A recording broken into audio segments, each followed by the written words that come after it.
man, it's been a while since you did one of these shows. Yeah. Have you ever? You've done a daily cog before, like no, back it was when we had LRM like mornings last time. yeah, LR mornings back in the constantly pre-recording days with the occasional actual day of. I'm kind of happy to have gotten away from some of that, but you know, the one thing Cam is not going to be so much aware of is how many videos actually go through the daily cog without him having to do much of anything. And I'm actually going to go ahead, guys, and say welcome to the Daily Cup of Genre, the show where we get to talk about everything in geek and entertainment news. It is brought to you by the fine folks over at Grow Generation, where the pros do indeed go to grow. LRMonline.com, the Genreverse Podcast Network, Genreverse.com. Check that out, and of course our YouTube channel, the LRM YouTube channel, and our podcasts are everywhere. I'm Kyle Malone. Believe it or not, Christine is off screen. Say hi, babe. Hi. There you guys go. And I'm joined by Cam Clark over across the pond. What's up, bud? Nothing much. Glad to be on for the first time in a long time. Yeah, thanks for being here. I wanted to grab you real quick because, you know, we had a couple things that I like to do on Mondays, which is stuff that bores Christine, which is talk a little bit of movie business and box office numbers. Yeah, you know, the numbers geeking me. And then there was an interesting post either late last night, early this morning, dealing with some Star Wars related stuff that you and I had talked about the last couple of weeks, and I just kind of wanted to circle through some of that. But man, you haven't seen Eternals yet, right? No, I've not seen Eternals. I just watched Shang-Chi and the Legend of the Ten Rings. How'd you like that? I really enjoyed Shang-Chi. Yeah, I thought it was a really good film. I in terms of origin stories, you know, I thought it was one of the best because it had a hell of a lot of world building to bring in, and I've heard Eternals is the same, a lot of world building in it, but for me, Shang-Chi pulled it off, and it still felt like a fun, action-packed movie, and I guess I'm a bit of a martial arts fan, so I just I thought the fighting was cool as well. Oh yeah, I love how in the beginning of the film they go through several types of martial arts films. There's like a Jet Li feeling fight. There's a Jackie Chan feeling fight. There's a classic old style like Bruce Lee Hong Kong style martial arts. I liked how they acknowledged all of the historical Hollywood. Yeah, like that was cool. But Eternals, man, I was bored by it to be completely honest. Well, did you not like it, or did you think it was okay, but it was just a bit boring? No, I honestly didn't like it. I think I graded it maybe C- or D+, honestly. Yeah. I put it this way. I would, before I would watch Eternals again, I would watch The Incredible Hulk and Thor the Dark World. About the only movies I would... Not the Phantom Menace. No. And the other movie that we reviewed on the Marvel Multiverse Madness show was Spider-Man 3, and I can't watch that anymore because of, well, guys, you'll have to go watch the video on LRM's YouTube channel. There's a great chapter system, so you guys can skip to the Spider-Man 3 thing and find out why Kyle can't watch Spider-Man 3 anymore. But yeah, this was just atrociously boring. And I got tired of listening to the Eternals complain about their job not being important enough, then being too important, and then not being able to do this, but then being able to, like, and the constant jumping back. But regardless of how I felt about it, it's par for course over at the box office, Cam. I've got the numbers.com up to you know, show everyone. It had a 61% drop, and these are estimates until the final numbers usually hit Tuesday, Wednesday, or at least that's how it used to be. But yeah, they had a 61% drop. Not that bad considering that's par for course these days. You know, Manny and I were covering these. We were like, is 60, 65 the new normal? Yeah. And I think it is. And it's not so much indicative of people not wanting to see this movie because it's having the same rough drop as many other blockbusters this year. But the raw numbers are still incredibly disappointing. From 71 million sitting there, you know, around Shang-Chi and not too far off from Black Widow. And this is a completely unknown team. And like I said, I didn't care for the movie, so I'm not trying to defend the movie. I'm just saying that the people that wanted to see it appear to have gone and seen it. Already seen it. And it seems like the same amount of people willing to go see other films, man. I don't think this is... I guess what you're saying is that there's no... This is a Marvel film, so it's getting an extra bump, really, that we would have saw pre-pandemic. It's kind of like... I think sometimes people are still... What's an event movie now? I mean, I think at the moment, the way things are, people are only going to get out of their houses, or some people will go to pictures every Friday night still. Some people are only going to go for what they consider an event movie, and it may be that at this time, your bog standard Marvel movies are just not considered event movies by the fans anymore. It's just another Marvel movie. I'll see it when I see it. It's not Endgame. And we don't see, I mean, considering we obviously don't know how well Spider-Man No Way Home is going to do, but considering the hype surrounding that, you imagine it will be the biggest film since the pandemic hit. Box office wise. So. I mean, you would hope so. Sony will be disappointed if it's not. So will Disney, I'm sure. I'll be disappointed. There's so much hype around it. I'll be disappointed if it doesn't break 100 million, and I'll be honest with you. If it doesn't break 100 million in the North American market, that's a really bad sign. That would be a really bad sign. It would be because I think tickets for that event that they're doing on Tuesday are so in such demand in LA that they're having to move to a slightly bigger theatre to be able to sell some more tickets. So I suppose the pre-box office is okay, but I think it'll do well. Whether it does pre-pandemic numbers, I don't know, but I think it's going to be very interesting to see because there's no other movie I don't think that's at this level of hype since the pandemic hit. Yeah, I agree, and that's kind of what scares me is because I'm looking at these charts. You know, Dune from week 1 to week 2 was a 62% drop. Like I said, that's kind of what people were thinking and expecting. No Time to Die was a bit of a bit better movie, only having that 57. But you had Venom had a 65% drop. And then what was Shang-Chi actually had a decent one with 54. And then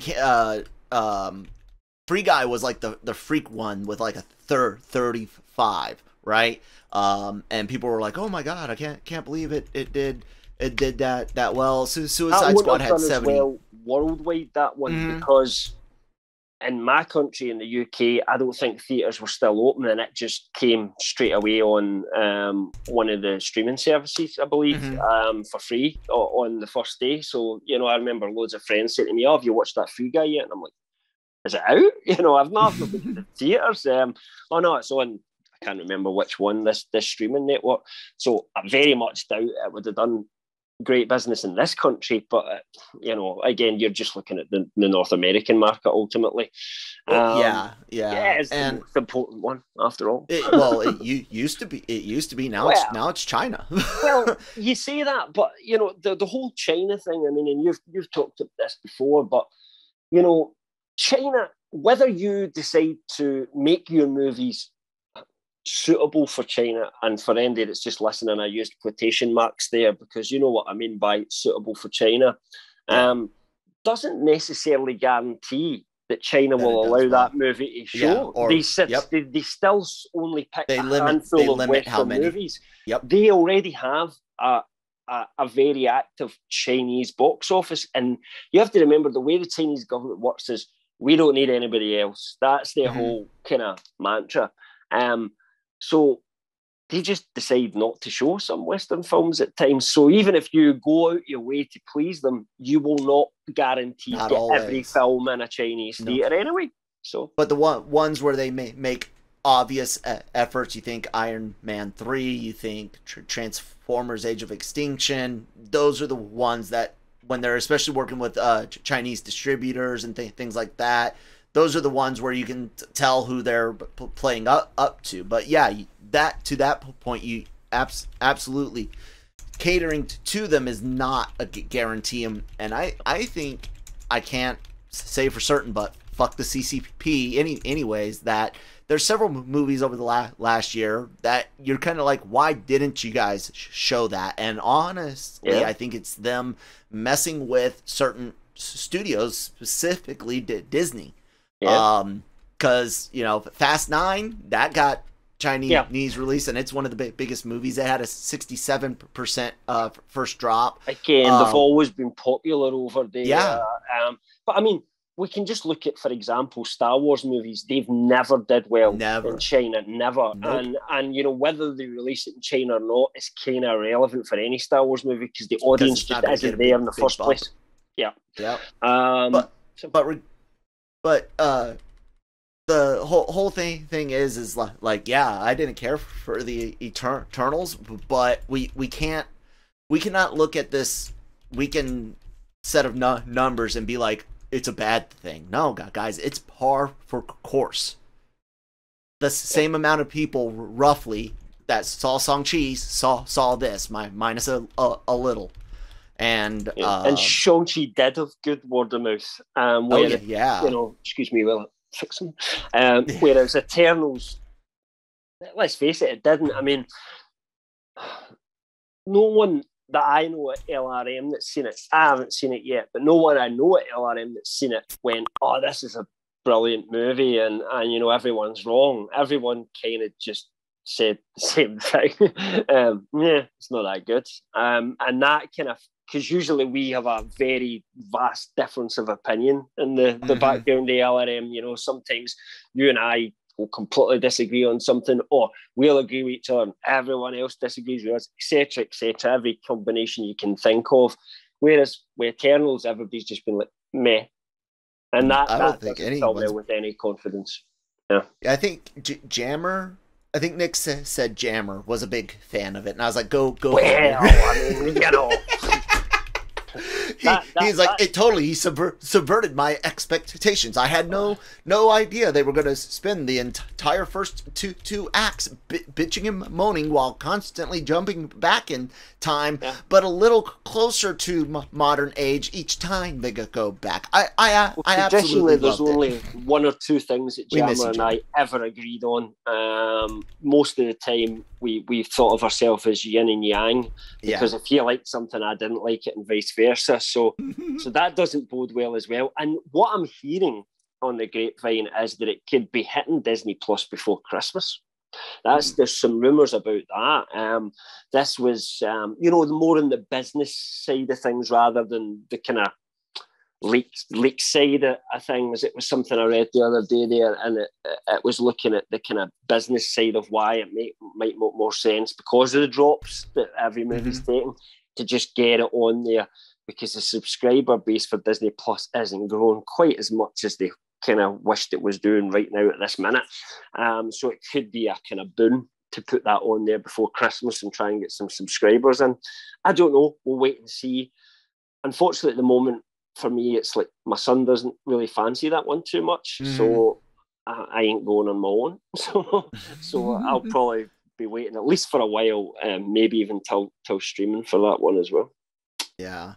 I guess we could kind of carry on from there into our next kind of story, and this is some of that Star Wars stuff that I was talking about earlier.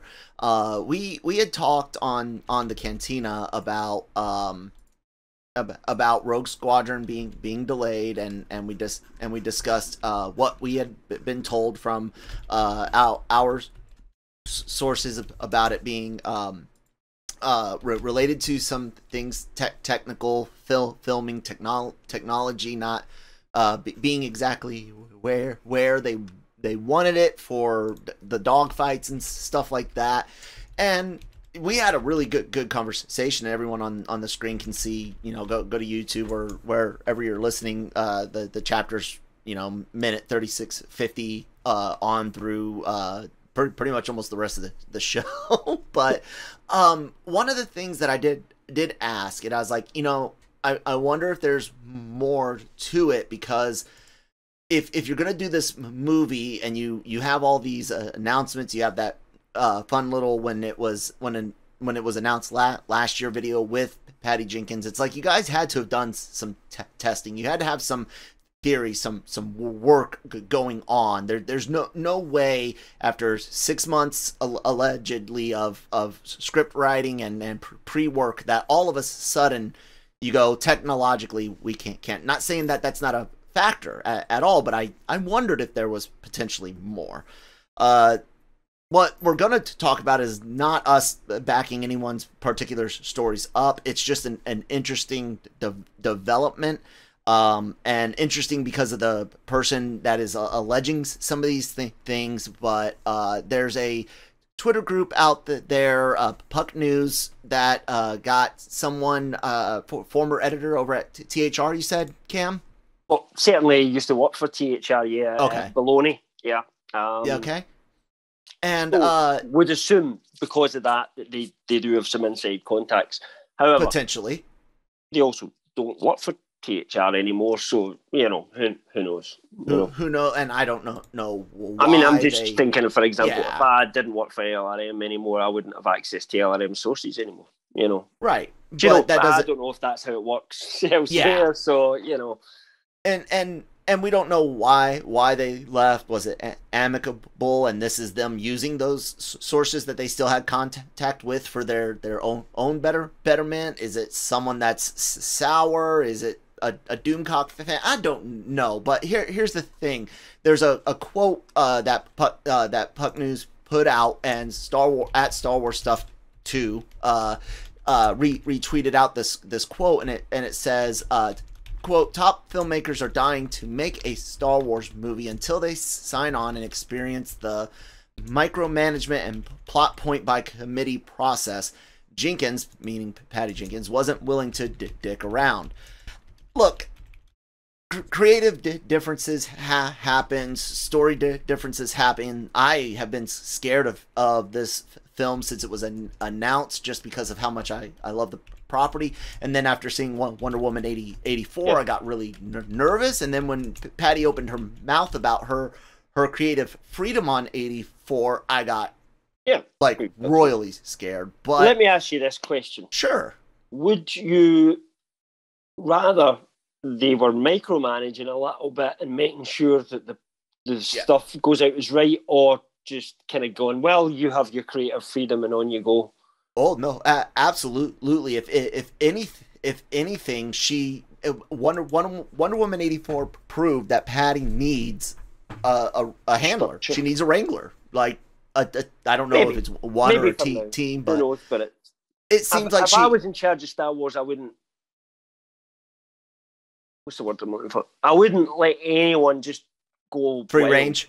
No, they would have to fit into certain. I don't want to stifle people's creativity. It's not me writing the film. It would be go and write it. But at the same time, if it comes back and there's stuff that I would go, if I was looking at The Last Jedi, for example, I'd have then come back with a series of notes to Rian Johnson and said, here's some stuff I just don't think works in this universe, Ryan, ultimately.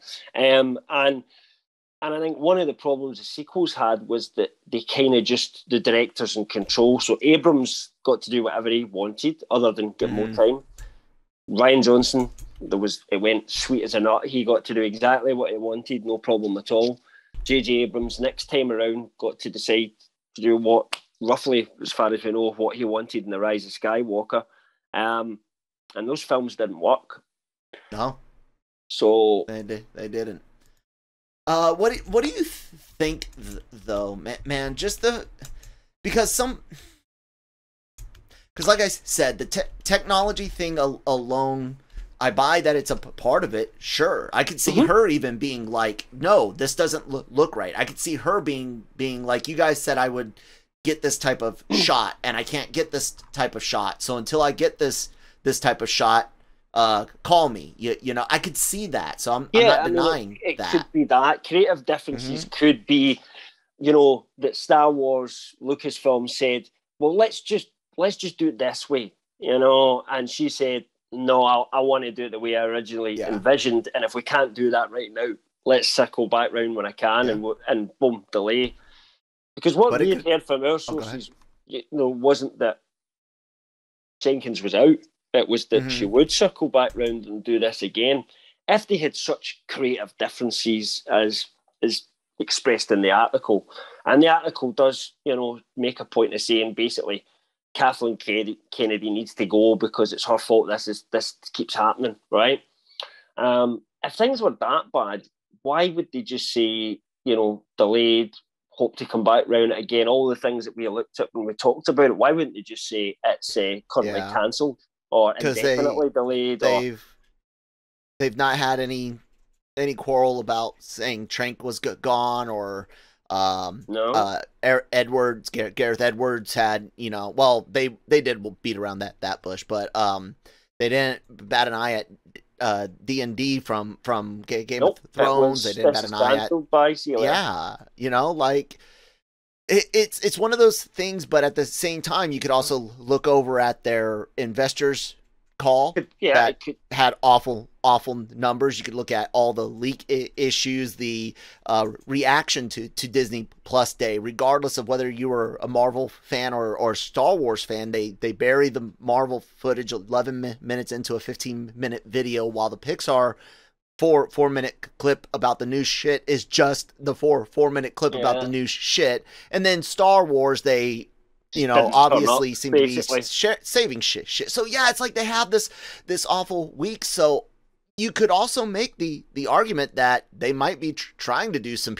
PR control now and not let it out. That's the thing, though. We don't know. Don't know.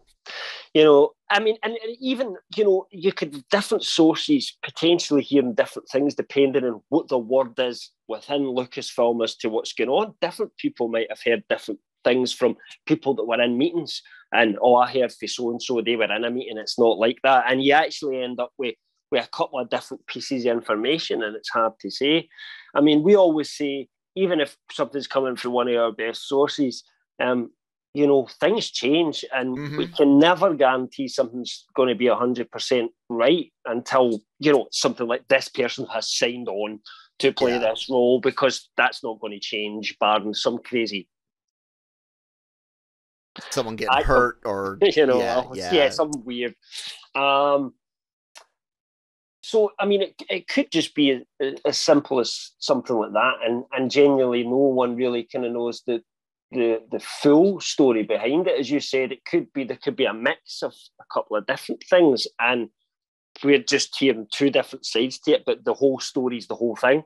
You know, that she didn't want to kind of make the film that way. It was better for her to circle back round later.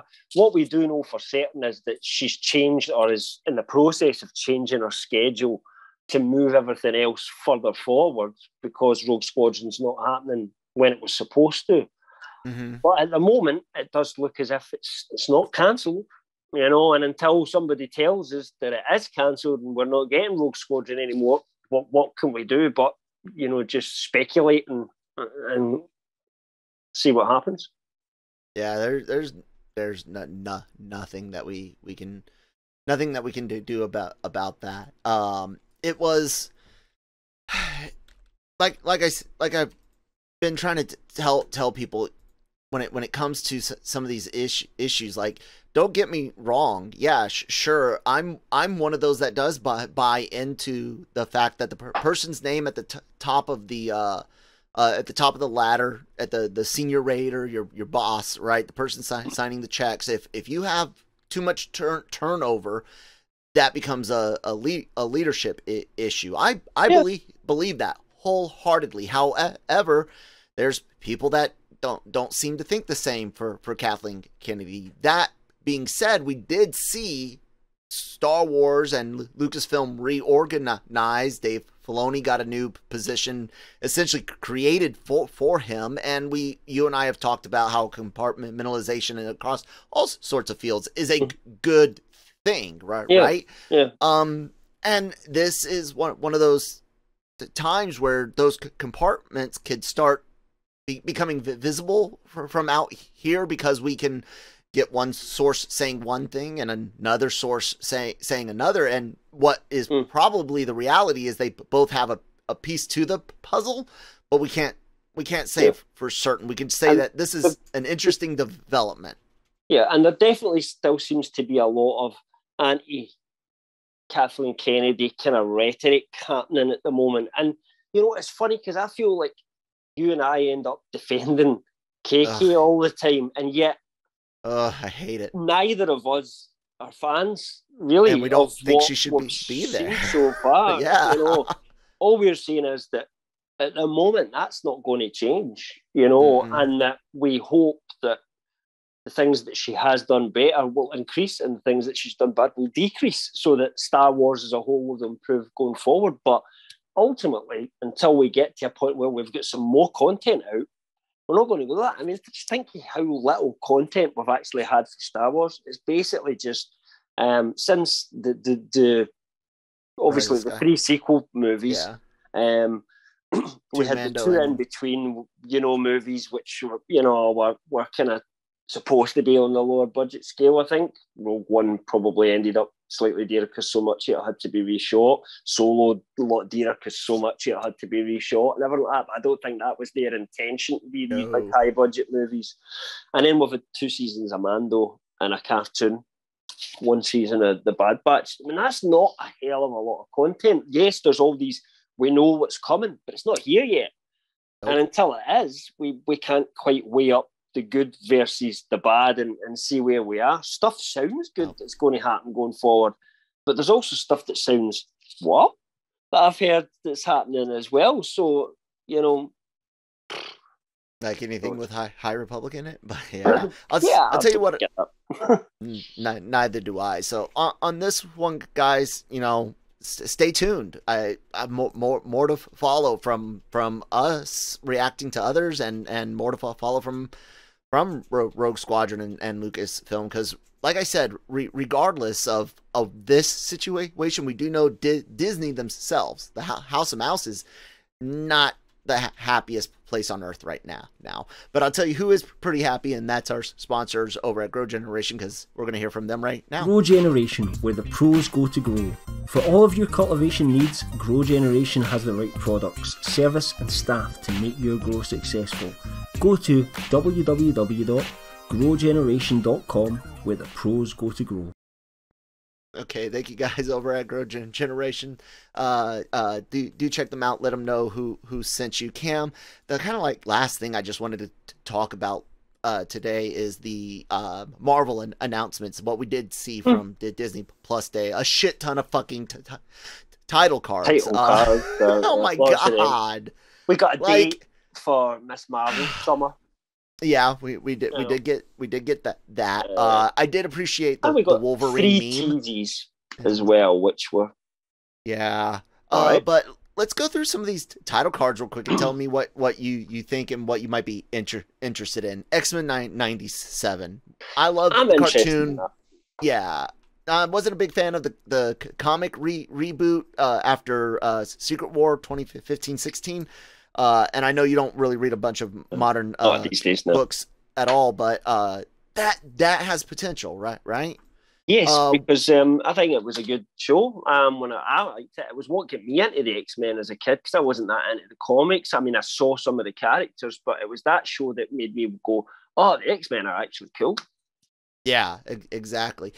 Secret Invasion. They showed that they're changing the title card from the red thing to a green thing for the scrolls, and we saw an image of Nick Fury. I'm just happy to know that it's basically impossible for them to do the comic version of this film here, which is great.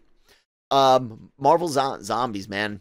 Did you even see the zombie episode of What If? Yeah. I've watched all the episodes of What If. No, it wasn't my favourite of the What If episodes by a long shot. I don't get zombies. So zombies to me only work in settings with magic. If it's a virus, it doesn't make sense to me because it doesn't work with the laws of biology at all. You know, muscles can't move if they don't. Arms can't move if the muscles have been stripped and decayed off a bone. And magic doesn't exist. And magic does exist in the MCU, but it didn't feel like it was a magic reason for it. So that's why I'm just not a zombie fan.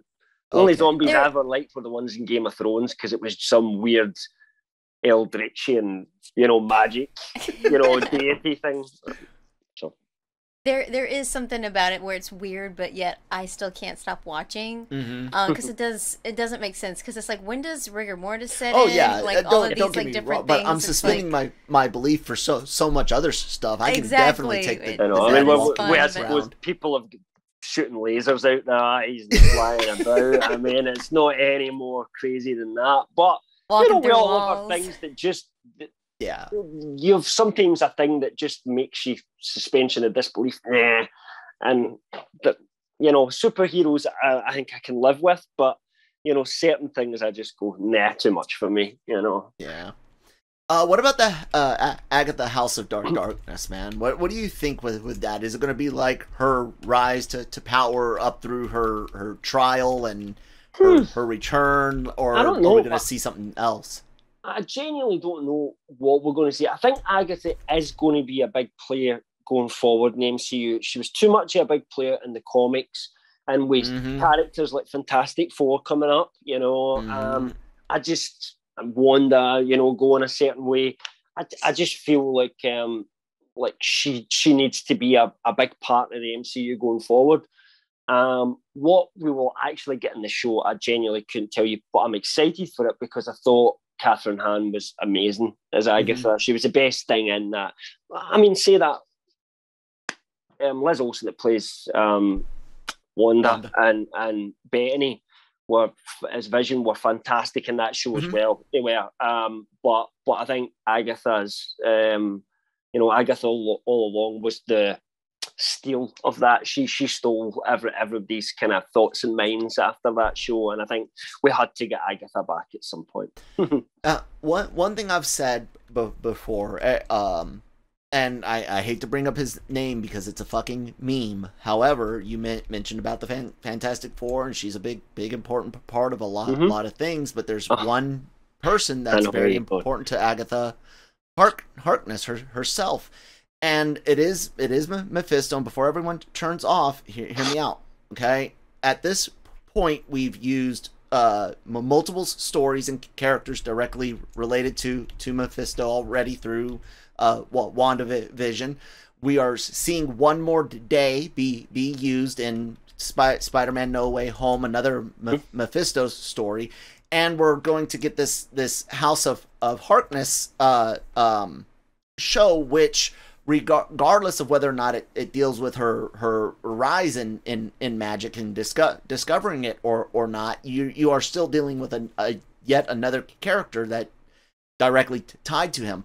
At this point, I don't even care about being right. It's literally a matter of, you guys have borrowed so much written by people and from this character created by some, and you aren't going to, if you don't use them, it almost is insulting to those stories. It's almost insulting to those the original writers and create. Do you know what I'm kind of getting at? I do know what you're getting at, and this is the best evidence I would give for why Marvel will introduce Mephisto at some point, because the fans wanted it ultimately, and I think Marvel look at that online and when's Mephisto coming, and I think they would go, okay, maybe even if they didn't think of it initially, okay, we thought Mephisto wouldn't sell, but actually when we look at the way the fan base is reacting to this, maybe we should be building up to Mephisto. Yeah. And I have no issue with that at all. That would be fine as far as I'm concerned. Yeah. Because like I said, at first it was just like, yeah, you guys are borrowing from the story, so you should be using him. And then it's like, okay, you didn't. and then one more day's popping up, and then it's like, yeah, if you guys don't do it, it's almost insulting. Christine, you think kind of insulting? What's insulting? No, never mind. You're good. I'm sorry, I was reading. It's okay. Lightning round. Ironheart.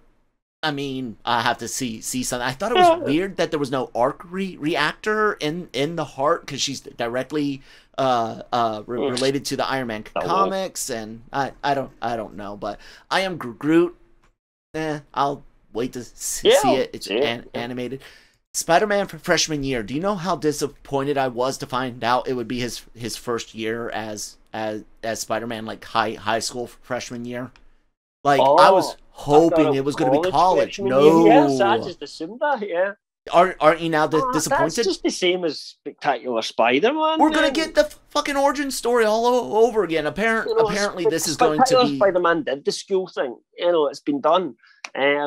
The Amazing Spider-Man, which was much older, that did the whole college years and end of college stuff, and Peter becoming an adult. That would have been far more interesting to go back and do, because we've got an MCU high school, Parker. We just had a pretty popular recent Spider-Man show, which people wanted them to bring back, and they can't for legal reasons, Spectacular Spider-Man. So I just, no, that's a bad idea. Now that I hear that. Echo, I know so many people that don't even know who this is. I know comic book writers that don't know Echo, and I didn't know who the character was. I wouldn't have even shown this until Hawkeye was out. I thought that's what they would do. I mean, because the rumours, well, we know she makes her debut in Hawkeye, and the rumours are Fisk will show up in Hawkeye, and then he will be a part of the Echo show when it comes. I think it would have been, and what I was expecting to happen was that after the end of Hawkeye, you would have got a title card up like the Boba Fett one saying, Echo series coming summer, blah, blah, blah, blah, or whatever, coming 2023 or whatever it was. But no, they kind of just went ahead and announced that. So I was quite surprised by that. Exactly. And then what if season 2, Miss Marvel got a bit of an updated look with the purplish haze in the background, the crystalline looking power Miss stuff. Marvel's the one that fans aren't too pleased with what they've seen so far. Yeah. But then let's talk about the clips that we got to see. She-Hulk. I was actually impressed with everything except the new title card, but I do understand they're going for that courtroom procedural Law and Order type feel, but I liked the look of it. It seems like they're going to be comic accurate. I never liked She-Hulk comics, so I have a bit of a bias against this. I think they have to work. I love Hulk. It's like, for me, it's like Batman, Spider-Man, Hulk. That's my three favourite characters and superheroes. So I love Hulk, and I don't think they've done enough with him. I'm not a fan of She-Hulk, because the She-Hulk to me was more of a comedy character, and the comics that I read, and certainly the cartoon series, like the Great Incredible Hulk cartoon series, where season 1 it was like really dark and it was cool. Then in season 2 they brought in She-Hulk, and it all just became comedy and lighthearted, and then they never made a season 3 because it was shit by then. I mean, I'm not sure about that character at all. So they have to win me over with that. I want to see Hulk, and I really want. There's ideas I've had that could be done really well with She-Hulk, but they don't involve a lot of comedy. So I don't know. This whole half-hour legal comedy worries me. Yeah, my only concern were some of those, because I'm not a reader of her books. I only really read like teen books. I just know Brian's a big fan, and he was talking about how when I'm talking comic about accurate and stuff. As well. Like, I'm talking about the older ones, Okay, yeah. I read more modern ones. So yeah, he's into it, and that makes me go, okay, yeah, sure. If he liked the comics, he sees this and goes, this looks, good. I'm like, okay, that gives me a vote of, not necessarily like I'm sold, but it gives me a vote of confidence. But there's a reason why I didn't read her books in the last 15 years that I was actively reading comics. Yeah. The other one to talk about though, man, is Moon Knight. I've been singing the praises of Moon Knight for ages. I couldn't remember if it was Mr. Lemire that wrote like not reboot, but the new arc that started in like 16 or 17, but it was amazing, and it introduced the Mr. Knight character, and where Spectre's in the insane asylum and all that, and that looks to be I was saying that's the arc they should base the show on. It looks like they're basing the show on that. What'd you think of this, Cam? Do you know the character besides? The only thing I knew about the character was when I started working for the site, and you were starting to kind of do a bit of research into some of the characters that I didn't know about, and then we started hearing some rumours that, the first thing was probably fans saying, I really wish they would do Moon Knight, and me going, who the hell's Moon Knight? And that's my kind of background on the character. Okay. I've never read any of the comics, so I don't know the story. I just know the rough, because you don't want to completely spoil everything that happens. But the look of it, yeah, that one I'm excited about. I just think that looks like good, and I think it will be a more adult show. And that always works for me, something a little bit darker, you know what I'm like. So, yeah, that's the the three that excited me the most, 100%. Yeah. Aren't you just a little disappointed that they didn't keep like the Netflix adult edge or put this on Hulu? Like, could you imagine this without the TV-14 limit? Not that we need R, but imagine Moon Knight with Frank Castle. You know, like, holy. I think the problem starts to come in. I think it's easy to say, well, let's do that. The problem comes in, I think, when you start to plan for where do these characters all come together in the future.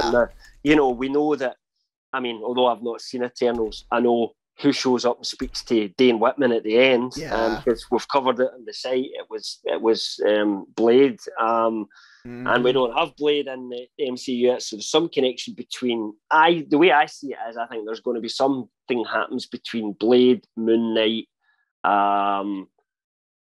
Black Knight, and possibly even Sony's Morbius that they're going to do further down the line between those guys. And if you then make like Moon Knight you then kind of need to do it with all the rest of them to make that work, or else you would. And that's why That's why I think we're going to get variants of the Netflix show in the MCU. It won't be the Netflix characters themselves. It'll be a variant version of them. So they have similar experiences and personalities, but it's not them. So that way they can do it TV 14, because they do want to bring more together, more cohesive, allegedly. But we heard that after Avengers when they announced Agents of S.H.I.E.L.D. So we'll have to see, but it does look like it's going to push that TV 14 line, and I'm okay pushing it as hard as you can.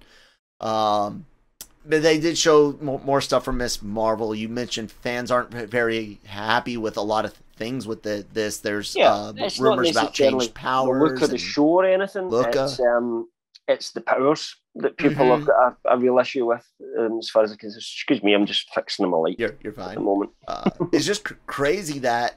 I mean, look, honestly, while you might be a fan of the character, we have to admit that the power set was dumb. She's just a fancy kid version of Mr.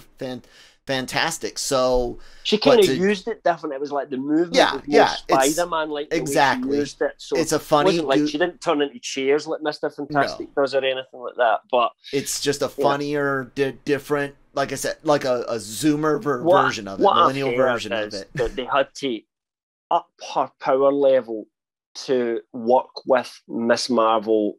Sorry, not Miss Marvel, Captain Marvel, and what's she going to be called, Photon or Monica? I'm hoping they use Photon or Spectrum, and they really just don't have Captain Marvel, Miss Marvel, and Miss Marvel. That would be fucking stupid. Or Captain Marvel, Captain Marvel, and Miss Marvel. That would also be fucking stupid. Yeah, but whatever. Yeah, I hope not. But and rumors that it could be a more cosmic plot, which doesn't really, that's no way you would associate Kamala Khan.